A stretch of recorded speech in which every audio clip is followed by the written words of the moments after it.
The moment you feel the urge to answer immediately, you have already lost. The pressure you feel is not a test of your wit. It is a weaponized rhythm designed to force a concession. When an adversary demands a reply, they are not seeking information. They are claiming territory. Most men confuse speed with intelligence, equating a rapid tongue with a sharp mind. In reality, the person who speaks first is the one who accepts the constraints of the game. You are being conditioned to react, to dance to a tempo that is not your own. True power does not reside in the velocity of your thoughts, but in the absolute, chilling control over when or if you choose to articulate them. The trap is set the moment you feel the heat of the gaze upon you. Biologically, the brain under pressure seeks the path of least resistance. It craves the relief of speaking to end the tension, a primitive survival mechanism that serves you poorly in the boardroom or the diplomatic arena. When you rush, your prefrontal cortex, the seat of reason, is partially hijacked by the amygdala. You aren't thinking, you are reacting. This is the physiological architecture of submission. Every stutter, every filler word, every rushed sentence is a signal of weakness to the predator across the table.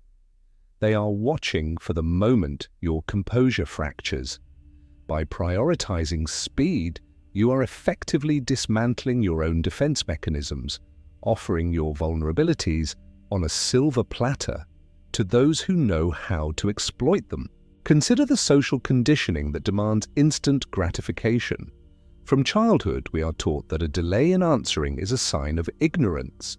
This is a lie maintained by those who wish to keep you in a state of perpetual reactivity.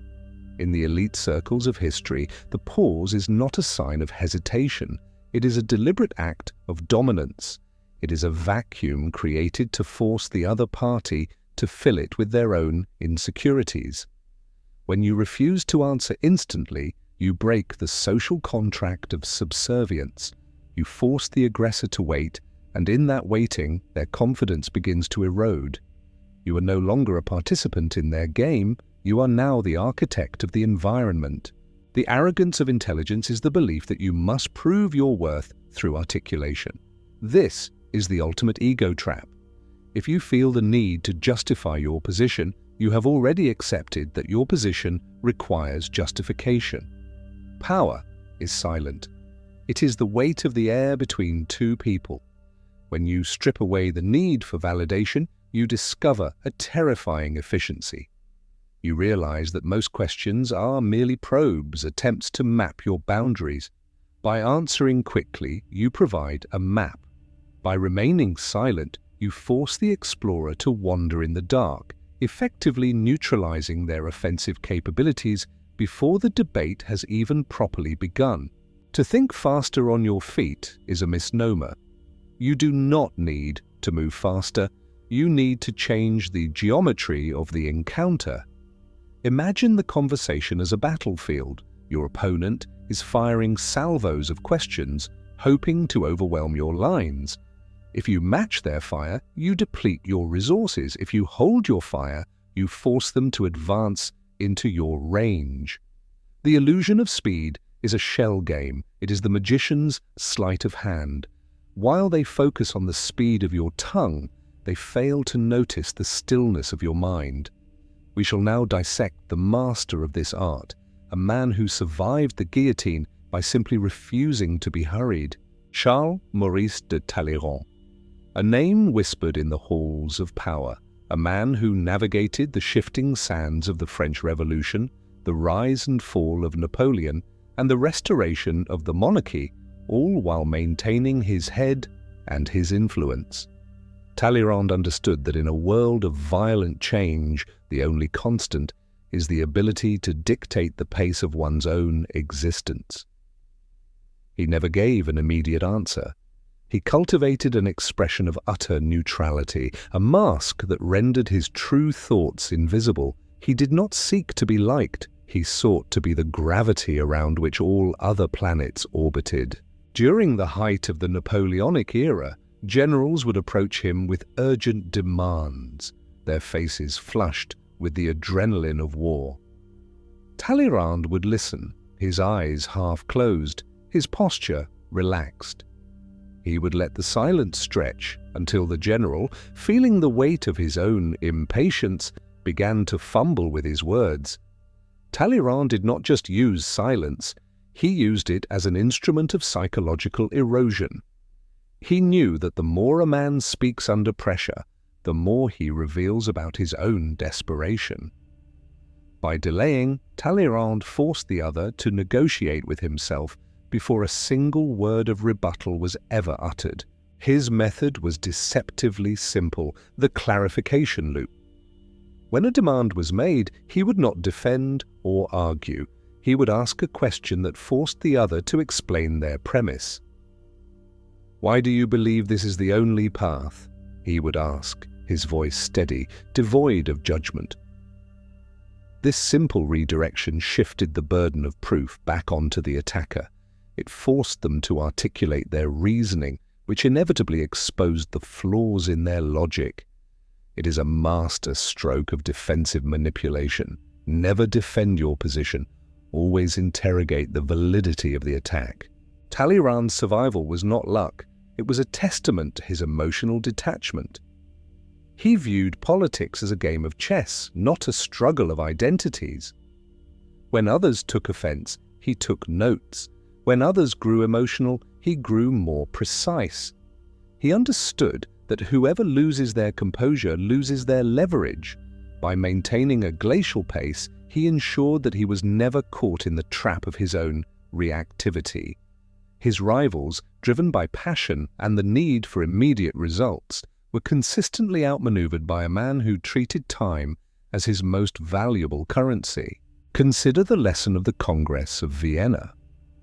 While the monarchs of Europe scrambled for influence, Talleyrand remained the pivot point. He did not rush to claim territory. He waited for the others to exhaust their claims. He listened to the cacophony of demands and waited for the inevitable conflicts between his rivals to surface. By the time he spoke, he was not suggesting a solution. He was simply pointing out the logical conclusion that everyone else was too exhausted to see. He had successfully manipulated the flow of time so that he became the essential arbiter of the outcome.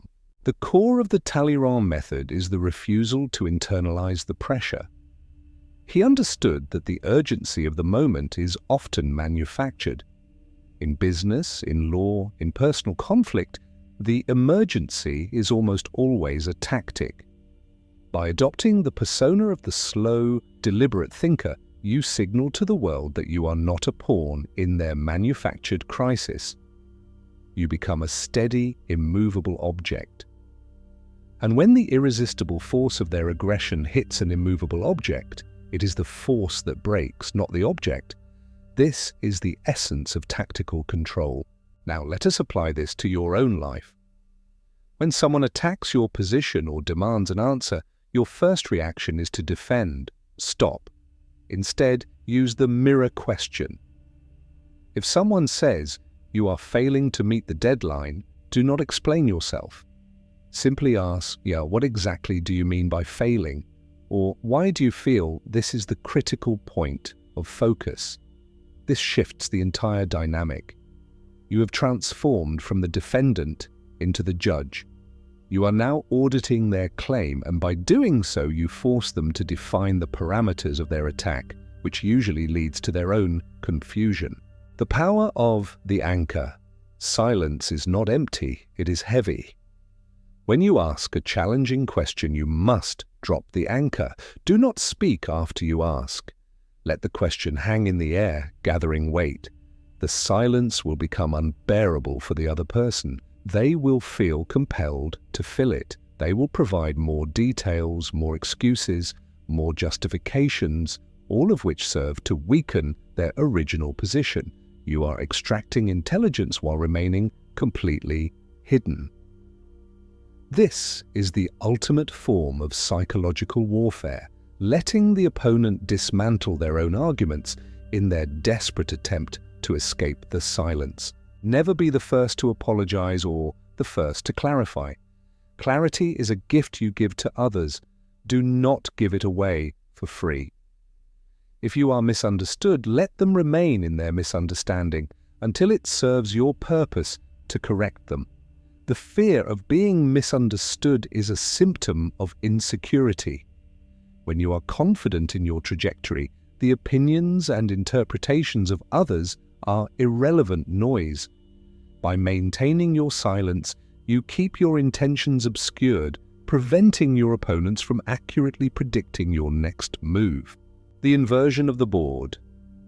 In every conversation, there is a dominant and a submissive, defined by who is seeking approval and who is granting it. If you allow the other person to set the pace, you are seeking their approval. To invert the board, you must become the one who grants or denies the time for the conversation. Use phrases like, I need time to consider the implications of your statement, or let us revisit this when we have more clarity. You are asserting that your time is the primary asset. This is a subtle but profound power move. Do not mistake this for being passive. This is hyperactive control. You are actively managing the flow, the tone, and the structure of the interaction. You are selecting which parts of the conversation to respond to and which to ignore. By choosing to ignore the bait, you signal that the bait is beneath your notice. This is a devastating blow to a manipulator, as it denies them the reaction they crave. They become the ones struggling to keep the conversation alive, while you remain the gatekeeper of their attention. The protocol of the ice.